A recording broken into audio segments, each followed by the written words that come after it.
আল্লাহু আল্লাহ আল্লাহু আল্লাহ আল্লাহু আল্লাহ আল্লাহু আলহামদুলিল্লাহি নাহমাদুহু ওয়া নাস্তাঈনুহু ওয়া নাস্তাগফিরুহু ওয়া নু'মিনু বিহি ওয়া নাতাওয়াক্কালু আলাইহি ওয়া নাউযু বিল্লাহি মিন শুরুরি আনফুসিনা ওয়া মিন সাইয়্যাতি আ'মালিনা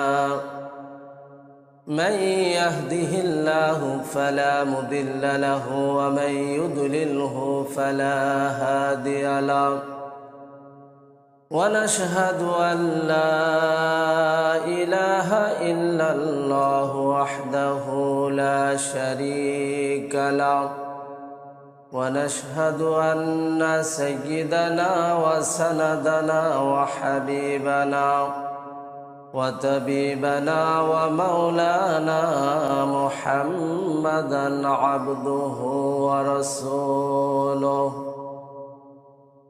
أما بعد فأعوذ بالله من الشيطان الرجيم بسم الله الرحمن الرحيم إن عدة الشهور عند الله 12 شهرا في كتاب الله يوم خلق السماوات والأرض منها 4 حرم ذلك الدين القيم فلا تظلموا فيهن أنفسكم وقاتلوا المشركين كافة كما يقاتلونكم كافة واعلموا أن الله مع المتقين وقال النبي صلى الله عليه وسلم أفضل الصيام بعد رمضان شهر الله المحرم وقال الشاعر तमन्ना दर्द दिल की है तमन्ना दर्द दिल की है तो कर खेदुम तो फकीरों की नहीं मिलती गौहर बादशाहों के खजीनों में खुद न थे जो राह पर खुद न थे जो राहबर औरों के हादी बन गए क्या नजर थे जिसने मुर्दों को मसीहा कर दिया मन दानम जनवरी व फरवरी बल्कि दानुम शोहरे पैगम्बरी गुजरी हुई ज़माना आता नहीं है दोबारा बलगल उलम बिकमालिही कशफत दुजा बिजमालिही हसनत जमीउ खिसालिही सल्लु अलैहि व आलिहि। सम्मानित उपस्थित मुसल्लियाने केराम मुरब्बियाने एज़ाम ও আমার প্রাণ প্রিয় মুসলমান ভাইরা, আল্লাহ জাল্লা জালালুহু আম্মা নওয়ালুহুর দরবারে লাখো কোটি শুকর যে মহান রব্বুল আলামিন পবিত্র 1444 হিজরির প্রথম মাস মুহররম মাসের প্রথম জুমার নামাজ আদায়ের লক্ষ্যে পৃথিবীর শ্রেষ্ঠ জায়গা আল্লাহর ঘরে উপস্থিত হওয়ার তৌফিক দান করলেন। সেই মাবুদের দরবারে কালিমাতুশ শুকর আদায় করি আলহামদুলিল্লাহ। লক্ষ কোটি দরুদ ও সালাম আখিরি পয়গম্বরের উপর, তার শানে আমরা সকলেই পড়ি সাল্লাল্লাহু আলাইহি ওয়াসাল্লাম। সম্মানিত উপস্থিতি, আজকে হিজরি নববর্ষ 1444 হিজরির প্রথম মাস মুহররম মাসের প্রথম জুমার নামাজ আদায়ের লক্ষ্যে আমরা উপস্থিত হয়েছি। আল্লাহ সুবহানাহু ওয়া তাআলা আসমান জমিনকে যেই দিন সৃষ্টি করলেন সেই দিন থেকেই আরবি 12 মাসের গণনা নির্ধারণ করেছেন, যেটা লোহে মাহফুজের মধ্যে লিপিবদ্ধ ছিল। কিন্তু সনের হিসাব যুগে যুগে বিভিন্ন ঐতিহাসিক ঘটনাকে লক্ষ্য করে যুগে যুগে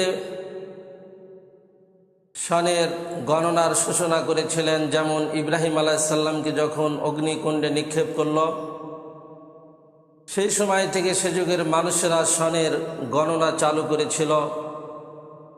হযরত ঈসা আলাইহিস সালামের জামানায় তার ইন্তিকালের পর তিনি ইন্তিকাল করেন নাই, তিনি আসমানে উঠে যাওয়ার পরে খ্রিস্ট সম্প্রদায় তারা তার জন্মের তারিখ থেকে ইংরেজি সনের গণনা শুরু করেছেন। সর্বশেষ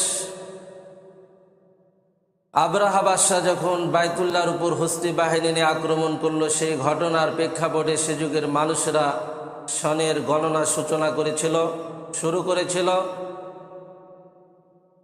হুজুর সাল্লাল্লাহু আলাইহি সাল্লামের জামানায় ইসলামের মধ্যে, ইসলাম ধর্মে কোনো স্বতন্ত্র কোনো সনের গণনা চালু ছিল না। ওমর রাদিয়াল্লাহু তাআলা আনহু যখন দ্বিতীয় খলিফা নির্বাচিত হলেন, আবু মুসা আশারী রাদিয়াল্লাহু তাআলা আনহু ইরাকের গভর্নর নির্বাচিত হলেন। তিনি ওমর রাদিয়াল্লাহু তাআলা আনহুর কাছে পত্র লিখলেন, ইয়া খলিফাতাল মুসলিমিন, আপনি বিভিন্ন সময় রাষ্ট্রীয় ফরমান আমাদের কাছে প্রেরণ করেন। এই রাষ্ট্রীয় ফরমানকে বাস্তবায়ন করতে গিয়ে আমরা বিভিন্ন সমস্যার সম্মুখীন হতে হয়। এজন্য মুসলিম জাতির জন্য স্বতন্ত্র একটি সন নির্ধারণ করলে ভালো হয়। এই প্রেক্ষাপটে হযরত ওমর ফারুক রাদিয়াল্লাহু তাআলা আনহু, হযরত আলী রাদিয়াল্লাহু তাআলা আনহু, ওসমান গনি রাদিয়াল্লাহু তাআলা আনহু বিশিষ্ট সাহাবায়ে কেরামদেরকে নিয়ে মিটিং করলেন এবং তার খেলাফতের 7ম বৎসর সর্বপ্রথম হিজরি নববর্ষের হিসাব, সনের হিসাব চালু করেন। সেই হিজরি নববর্ষের 1444 হিজরির আজকে মুহররম মাস, প্রথম মাস। মুহররমের আবিধানিক অর্থ হলো নিষিদ্ধ। যেহেতু পৃথিবীর শুরু লগ্ন থেকে ইসলামের শুরু লগ্ন পর্যন্ত মুহররম, জিলকাদা, জিলহজ, রজব, এই 4 মাসে যুদ্ধ, মারামারি, কাটাকাটি, হানাহানি নিষেধ ছিল। পরবর্তীতে বিধর্মীদের পক্ষ থেকে বাড়াবাড়ির কারণে এই নিষিদ্ধতাকে শরীয়ত বাতিল করে। এটাকে আল্লাহ পাক কুরআনুল কারীমের মধ্যে সূরাতুত তাওবার 36 নম্বর আয়াতের মধ্যে ইরশাদ ফরমান, ইন্না ইদ্দাতাশ শুহুরি ইনদাল্লাহি 12 শাহরান ফি কিতাবিল্লাহ ইয়াওমা খালাকাস সামাওয়াতি ওয়াল আরদ মিনহা আরবাতুন হুরুম। আল্লাহ পাক বলেন, যেদিন আমি আসমান জমিনকে সৃষ্টি করেছি সেই দিন থেকে আরবি 12 মাসের গণনা আমি নির্ধারণ করেছি। এই 12 মাসের মধ্যে 4 মাসকে আমি হারাম ঘোষণা করেছি। অতঃপর আল্লাহ পাক বলেন, ফালা তাযলিমু ফীহিন্না আনফুসাকুম। এই 4 মাস মুহররম মাস, তোমরা কোনো প্রকার নিজের উপর গুনার মাধ্যমে তোমাদের উপর জুলুম করিও না। হাদিসের মধ্যে আছে, মুহররম মাসে যত বেশি গুনাহমুক্ত জীবন যাপন করবেন তত বেশি বাকি 11 মাস বেশি বেশি গুনাহমুক্ত জীবন যাপন করতে পারবেন। মুহররম মাসে যত বেশি আমল করবেন বাকি 11 মাস আরো বেশি আমল করার আল্লাহ পাক সুযোগ করে দিবেন। কোন সুবহানাল্লাহ। এজন্য আমার মুসলমান ভাইরা, আল্লাহ পাক বলেন এই নিষিদ্ধ মাসগুলোর মধ্যে তোমরা নিজের নফসের উপর জুলুম করার থেকে তোমরা বিরত থাকো। অতঃপর আল্লাহ পাক বলেন ওয়াকাতিলুল মুশরিকিনা কাফা, মুশরিকরা তোমাদের বিরুদ্ধে যদি যুদ্ধ করে তাদের বিরুদ্ধেও তোমরা যুদ্ধ করো। ওয়ালামু আন্নাল্লাহা মাআল মুত্তাকিন, আল্লাহ পাক অতঃপর তার বান্দা বান্দীদেরকে লক্ষ্য করে বলেন, তোমরা জেনে রাখো আমি মুত্তাকিদের সঙ্গে রয়েছি। পৃথিবীর যারা আমাকে ভয় করে না, যারা আমার নাফরমানি করে, আমি এদের সাথে নাই। যারা আমাকে ভয় করে, আমার ভয়ে গুনাহমুক্ত জীবন যাপন করে, বেশি বেশি ইবাদত করে, আমি তাদের সাথে আছি। সেই মুহররম মাসের ফজিলত বর্ণনা করতে গিয়ে আল্লাহর পয়গম্বর বলেন, قال النبي صلى الله عليه وسلم أفضل الصيام بعد رمضان شهر الله المحرم। আল্লাহর পয়গম্বর বলেন, রমজানের পরে সবচেয়ে ফজিলতপূর্ণ রোজা হলো মুহররম মাসের রোজা।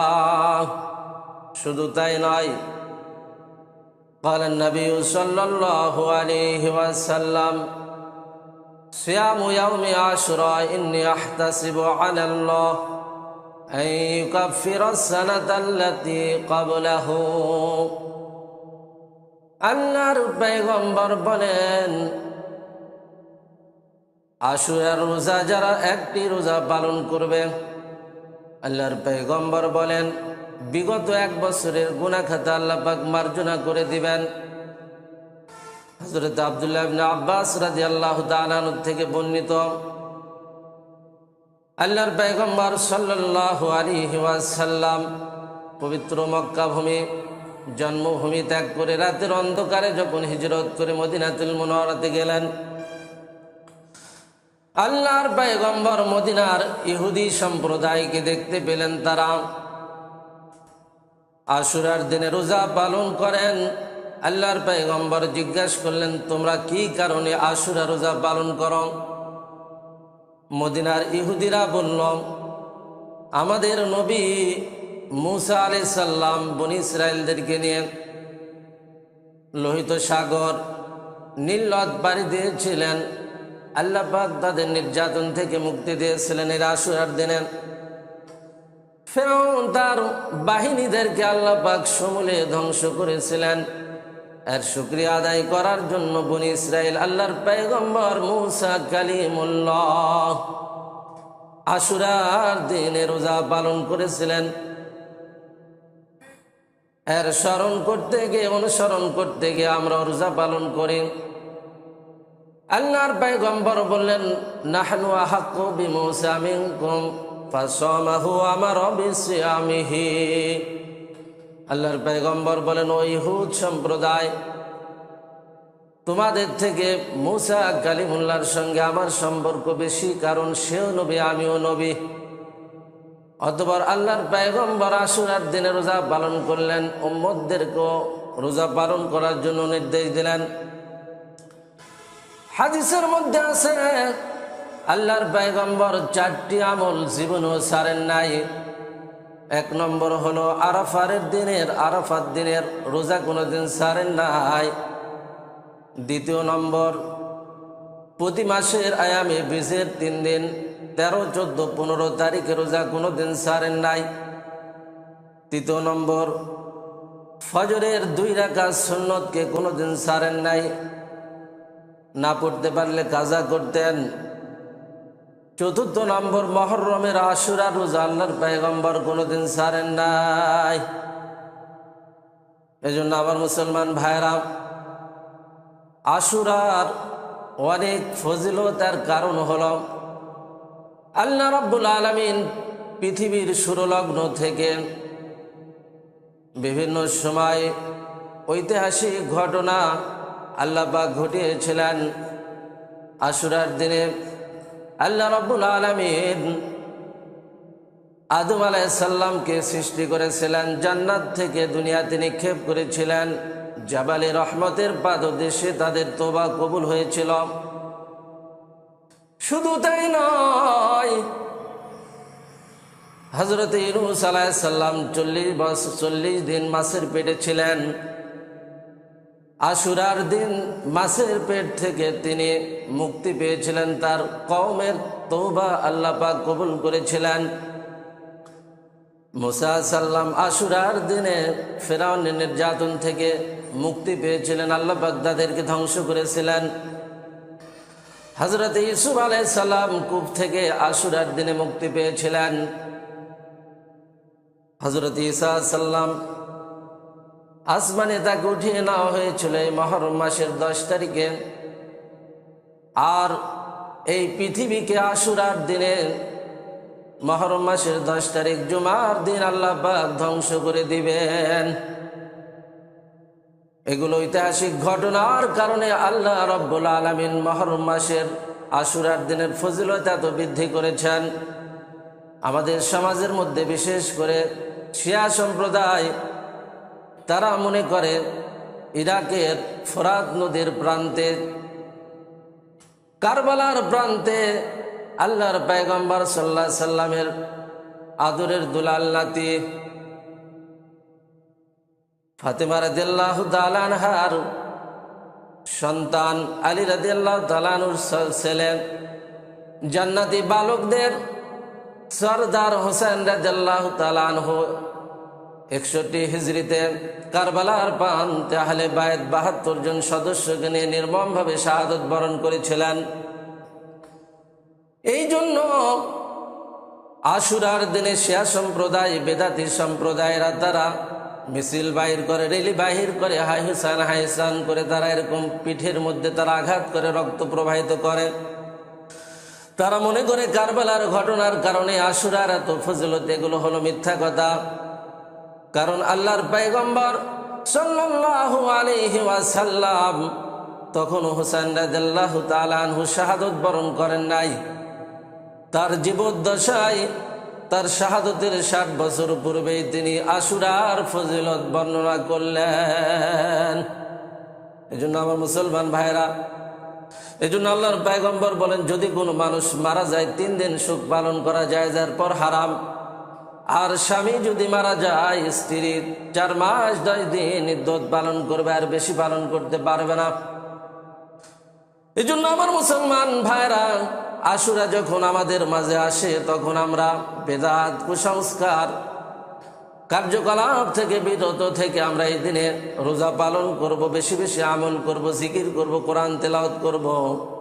হোসেন রাদিয়াল্লাহু তাআলা আনহু সহ যত মায়ের দুনিয়ার থেকে বিদায় নিয়ে চলে গেছেন, সকলের মাগফিরাত কামনা করে আমরা দোয়া করব, বেদাত কাজ করব না।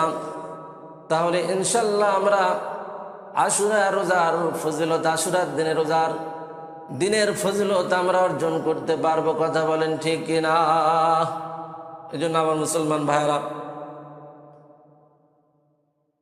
আমরা মুহররম মাসের 10 তারিখের গুরুত্ব, তাৎপর্যের উপর আমরা খেয়াল রাখবো। বিদআত, কুসংস্কার, কার্যকলাপ থেকে আমরা বিরত থাকব।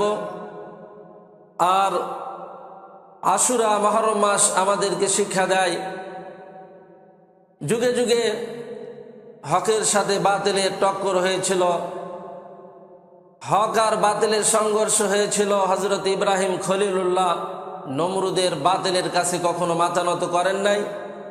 হযরত মুসা সাল্লাম ফিরাউনের কাছে, বাতিলের কাছে কখনোই মাথা নত করেন নাই। আমাদের পয়গম্বর সাল্লাল্লাহু আলাইহি ওয়াসাল্লাম আবু জেহেল, আবু লাহাব, উতবা, সাইবা মক্কার মুশরিকদের বাতিলদের কাছে কখনোই মাথা নত করে নাই। দিন জিন্দা হতা হয় হর কারবালা কে বাদ। এই জন্য আমার মুসলমান ভাইয়েরা, আমরা এই দিন কাফেরদের, বেঈমানদের সাথে আমরা বন্ধুত্বতা করব না, তাদের সাথে সাদৃশ্যতা অবলম্বন করব না। কারণ আল্লাহর পয়গম্বরকে সাহাবায়ে কেরাম বললেন, ইয়া রাসূলুল্লাহ, হাবিব আল্লাহ, আমরাও রোজা রাখি আশুরার, ইহুদিরাও রোজা রাখে, আমাদের মধ্যে আর তাদের মধ্যে কোনো পার্থক্য থাকলো না। আল্লাহর পয়গম্বর বললেন, সুমু আশুরা ওয়া খালিফু ফীহিল ইয়াহুদা ফাসুমু ক্বাবলাহু ইয়াওমান আও বাদাহু ইয়াওমান। আল্লাহর পয়গম্বর বললেন, তাদের বিরোধিতা করার জন্য দুইটি রোজা পালন করো। ইবাদতের ক্ষেত্র ইহুদি, নাসরা, খ্রিস্টান, বিধর্মীদের বিরোধিতা করার জন্য বলেছেন।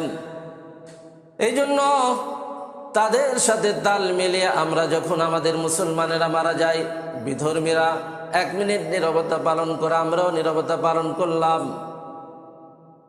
তারা মারা গেলে মৃত ব্যক্তির কাফনের উপর তারা ফুল দেয়, কবরের উপর ফুল দেয়, আমরাও কফিনের উপর ফুল দেয়, কবরের উপরও ফুল দেয়।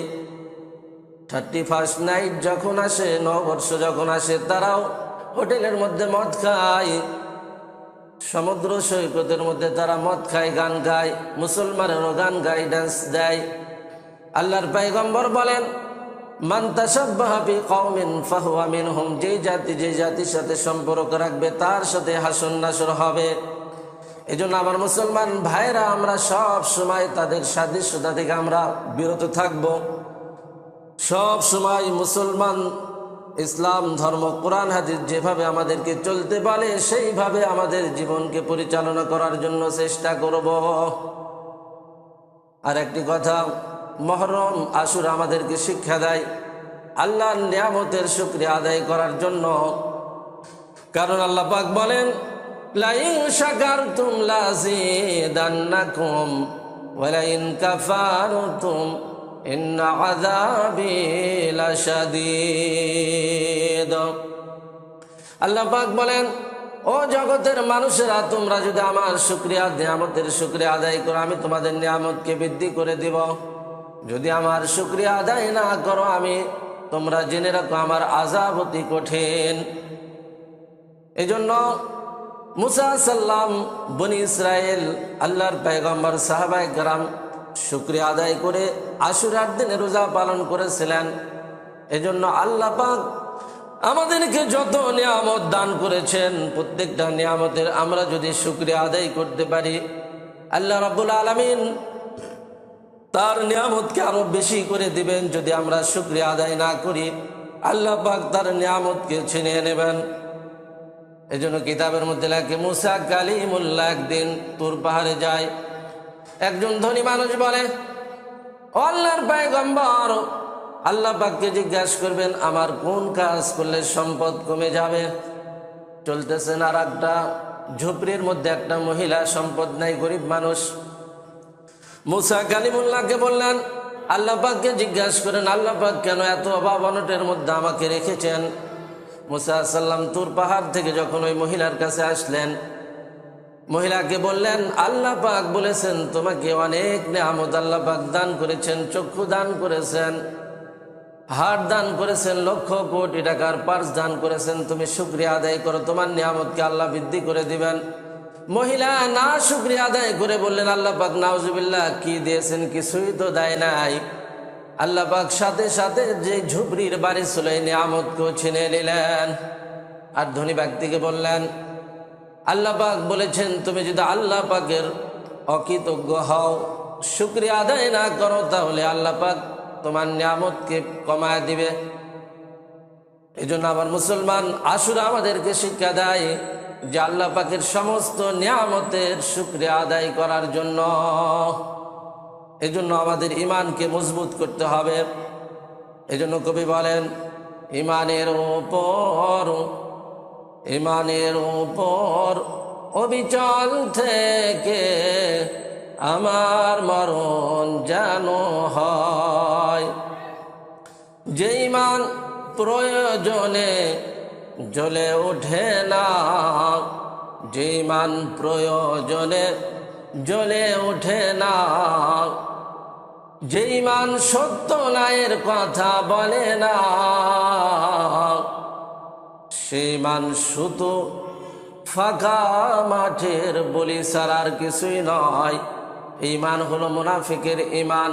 এই ঈমান জাহান্নামের আগুন থেকে আপনাকে আমাকে বাঁচাতে পারবে না। এই জন্য আল্লাহ পাক আমাদের সকলকে এই মুহররম মাসের আশুরা থেকে আমাদেরকে শিক্ষা অর্জন করার তৌফিক দান করুক।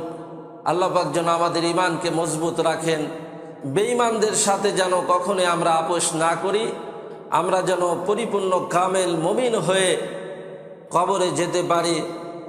এটাই হলো আশুরার তাৎপর্য, গুরুত্ব, ফজিলত। এজন্য আল্লাহ পাক শিরক মুক্ত ঈমান, বেদাত মুক্ত আমল করে কবরে যাওয়ার তৌফিক দান করুক। সকলে বলে আল্লাহুম্মা আমিন। ওয়া আখিরু দাওয়ানা আলহামদুলিল্লাহি রাব্বিল আলামিন। আসসালামু আলাইকুম ওয়া রাহমাতুল্লাহি ওয়া বারাকাতুহু।